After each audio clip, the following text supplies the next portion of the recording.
ګیره، سیګار او خونرنګې شنکالي. دا د 20مې پیړۍ د وروستو کلونو پاخه پاتې عکسونه دي او د نړۍ په کمیونستي واکمنو کې د اوږدې واکمنۍ د یو داره سختن څرګندې ځانګړنې چې د امریکایانو په ګاونډ کې د مارکس او لینن په نظرونو او ګڼترو ولاړ دولت زرغونه کړی و. بیا هغه ټول شوروي مشران چې دی پاله لاړل، خو د بیا هم خپې خښې کړې وې. فیډل کاسترو په 1926 کې زیږېدلی و. پلار یې د ګنو شتمن کروندګرو، خو هغه دې هر څه ته شا کړه او د بتیستا د فساتي درغلې او د خونړۍ واکمنۍ نسکورولو ته یې مټې او بډې راښکلې.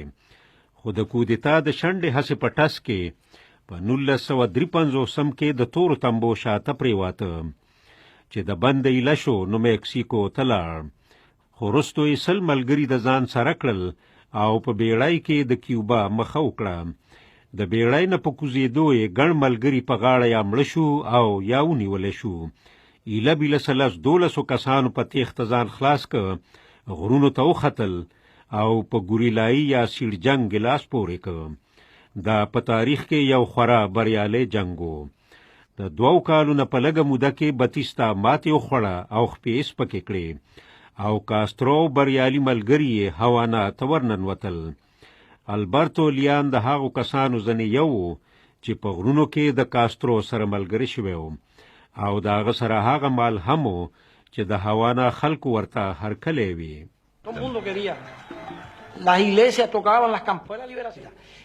د کلیساو ګینګونه او غږی ګړنګېدل، دا هر څه د چولټې ازادۍ نښه وي. موږ د خوشحالۍ د بېسارې لازو نه تېرېدو. دا یو بېسارې مهال و. په سر کې کاسترو په زغرده ویل چې هغه کمیونست نه دی.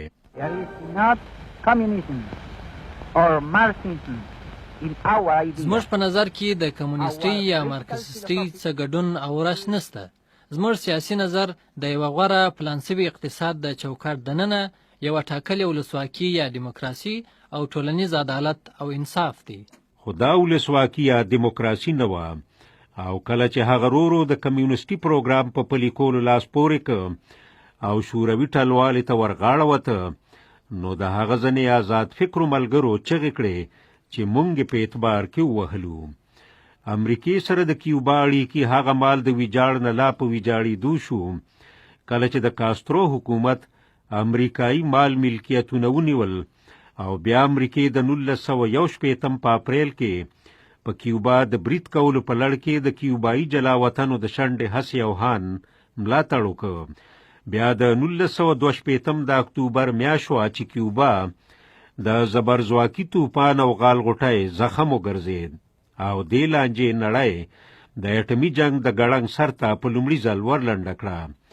ولسمشر جان اف کینیډي نړۍ ته وویل چې د سار امریکایي الوتکو د کیوبا په خاوره د شوروي د اټمي توغندو په څیر ځایونه لیدلي دي. داسې بیلګو چې د خطا کېدو نه دي دا خبره جوته کړې چې په دې بندي ټاپو د یرغلیزه توغندو یو لړزیونه د تیارېدو په حال کې دي. د دې اډو موخه او مقصد پرته له دې نور څه نه ده چې په لویدیځي نیمه کوره د اټمي ګزار وړتیا ترلاسه کړي شي. د دې نه وروستو د تاوتریخوالي نه په ډکو ورځو شپو کې هم دا ماسکو چې په شا شو د کیوبا نه خپل توغندي وباسل.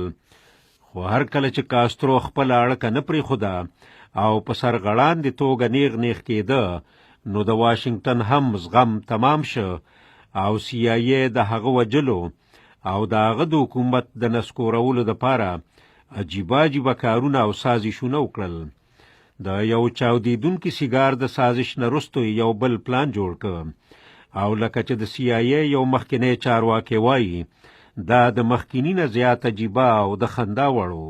This was a bright idea that if we got a certain powder to him, if he put it دا on یو زبردسته خبره وه او داسې چې که موږ کاسترو ته یو ډول پوډر ورسولی شو او هغه یې په ګیره ولګوي، نو ګیره به یې ښکته توی شي او دا راز به کاسترو د کیوبا د خلکو د خندا او د ملنډو شي. دې نه څرګندېږي چې موږ څومره بدې ورځې په مخ اخیستي یو. په 1909 کې فیدل کاسترو ملګرو ملتو ته وغږېد. Muy estimado señor presidente, distinguidos representantes de la comunidad راځي چې وسلو ته خدای پاماني ووایو او راځي چې د ساحو خلکو په څیر د خپل وخت درنو ستونزو ته ورلاندې ووځو. دا د ټولې نړۍ د سیاستوالو پړه او سپېڅلې دنده ده. دا د بشري پایښت بنسټیزه خبره هم ده. د ملګرو ملتو په څیر د دریزي یا پلیټ فارم څخه کاسترو د درېمې نړۍ په ننګه غږونه پورته کول. د ناپیلو هیوادونو د غورځنګ یوه درنه سټه وه، خو رښتیا دا دی چې د کاسترو لاندې کیوبا د ناپیلي په ځای یو پیلی هیواد و او دا هماغه و چې د مارکسیستي ګوریلایانو یا سیړ جنګیانو په ملاتړ کې د کیوبا سرتیري افریقا ته ورلیږلي وو. وروستی خبره دا چې هغه ته لوی ګړز CIA نه دی ورکړی، بلکې د شوروي اتحاد په ګړوبېدو وررسېدلی دی. شوروي چې چنګ ونګ شو نو کیوبا سره د اقتصادي مرستو سرچینه وچه شوه. د ډېرو کیوبایانو دپاره هغه تش فیډل و. هغه چې په شاسه پریښي دي په هغو کې یو شی د ټولو ولس دپاره د روغتیا ویړیا پاملرنه ده، بل د ښوونې روزنې یو داسې نظام چې په ستر کچ لیکلي لوستلي خلک یې میدان ته کړي دي. د نوموړي یوه ځانګړنه دا وه چې مخالفت یې نشو زغملی، ځکه خو بندیخانو کې یو وخت 80,000 بندیان رنځېدل. دا مال سړی نشي ویلی چې دې مشر ته به تاریخ په کومه سترګه ګوري. آیا داسې سړی به یې ګڼي چې اغېز او پدلې تل پاتې وي، یا داسې عجب چې د وخت په سور کې بې سوره غږېده؟